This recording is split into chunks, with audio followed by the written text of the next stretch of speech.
Ka Jesu Kristi onye jupụtara n'afọ ọma n'ebe ndị ọrịa nọ obi, anyị arịọ biko dịwa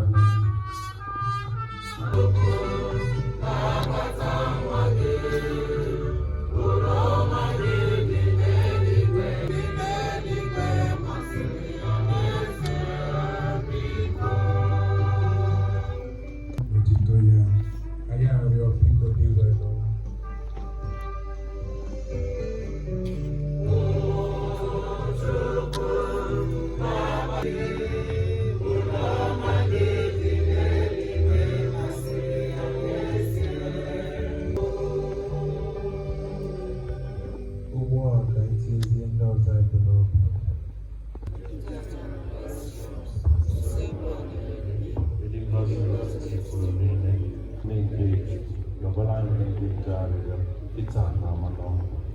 maka ezumike na nsọpụta nke nwaodibo gị na nna anyị bụ Patricia na nke ndị niile nwụrụ na Kristi onye dị ndụ na-achị ebebe ebebe.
Ezinne Patricia Ngozi Ude from her first daughter. So I think it's very evident Ezinne Patricia Ngozi Ude, popularly known to us as Granny, has been with us for the longest of time that anyone can remember. And it's one thing to still celebrate as we mourn as part of, well, I guess it's a reminder that the life doesn't last forever and that we do our best to still impact as in every charitable way as we can.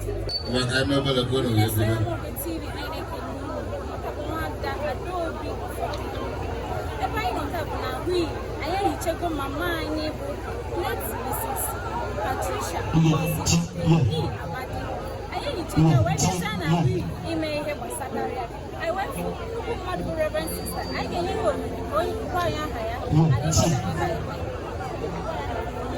I'm Reverend Sister Mary Martin Ogochukwu Africa.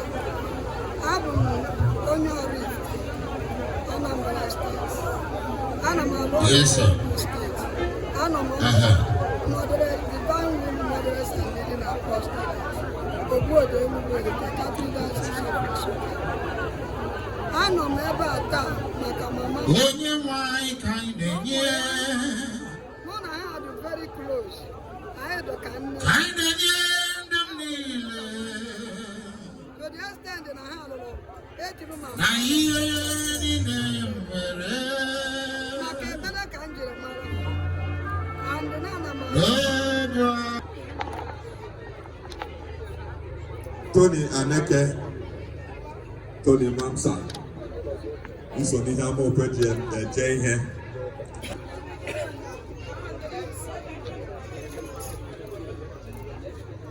A security consultant. Chief billboard or the you should not be worried about your window. You be cooking a cab at a bag.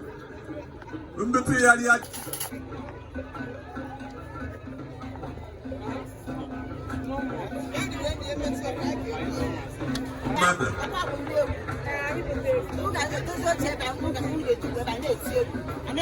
The beautiful thing about Amokwe,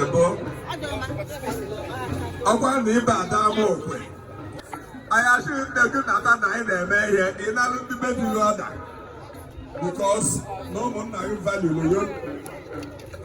It is on that note that I just lie there. I have on essay. I make a dog for allowing our no, that I machine I never play here. They are part of what we are doing.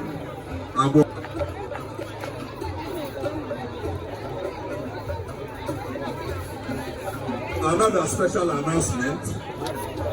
Canopy. And I'm looking at that canopy, all the empty.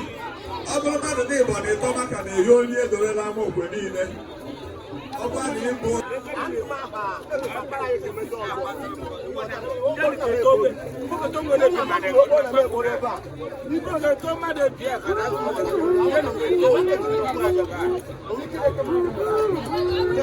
Very special friends of the family of Ude.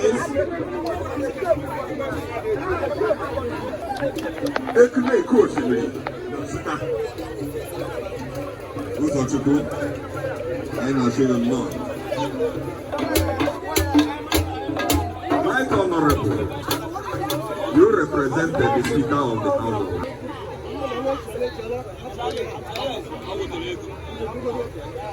Enekwe the Director General Proda, Dr. Obobe Peter, DJ Enekene.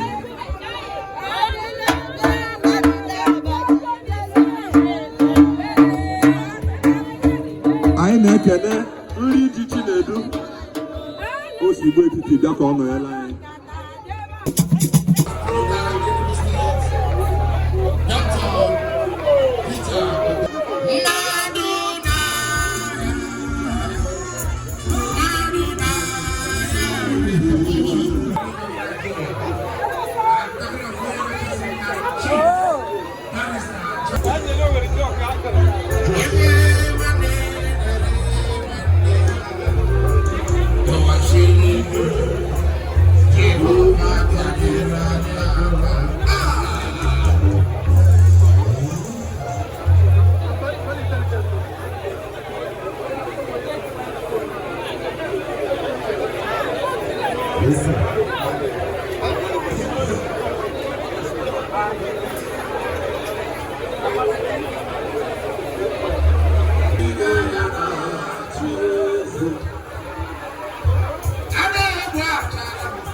Amen.